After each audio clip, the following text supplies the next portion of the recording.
She is the nurse who became one of the worst serial killers in British history, killing 7 babies and attempting to kill 6 more.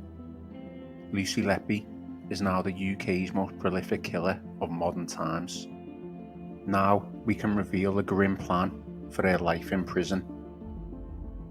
Letby, who lived near Chester, worked as a neonatal nurse at the Countess of Chester Hospital. Following her guilty verdicts and life sentence, Letby will reportedly be classed among inmates who pose the gravest threat to the public.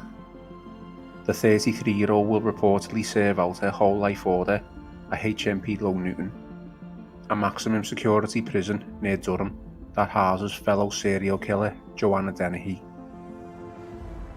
It has been revealed there will be plans in place for every stage of her life behind bars.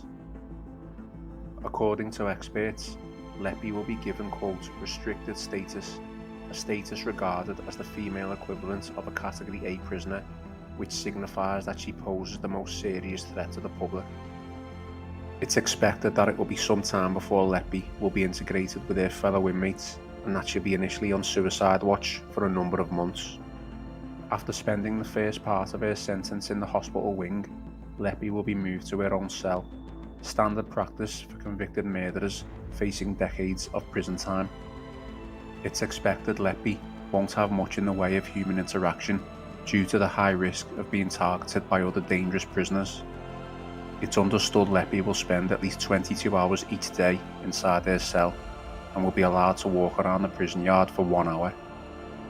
A prisoner is usually allowed a 1-hour visit from loved ones every 4 weeks, so she'll likely still keep in regular contact with her parents and the friends who have continued to protest their innocence.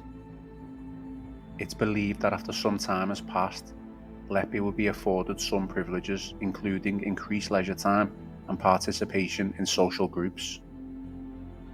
Letby, who studied nursing at the University of Chester, could have the opportunity to pursue further qualifications through the Open University, with staff at the facility keen to keep inmates busy.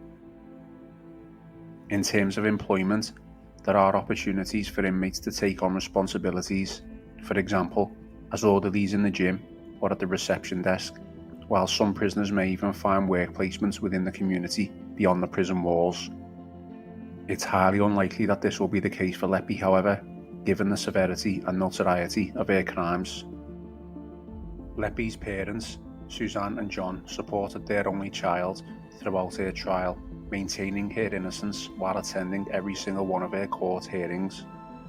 It can be assumed that in the event of their deaths, Letby would want to be allowed out of prison to say her final goodbyes at their funerals.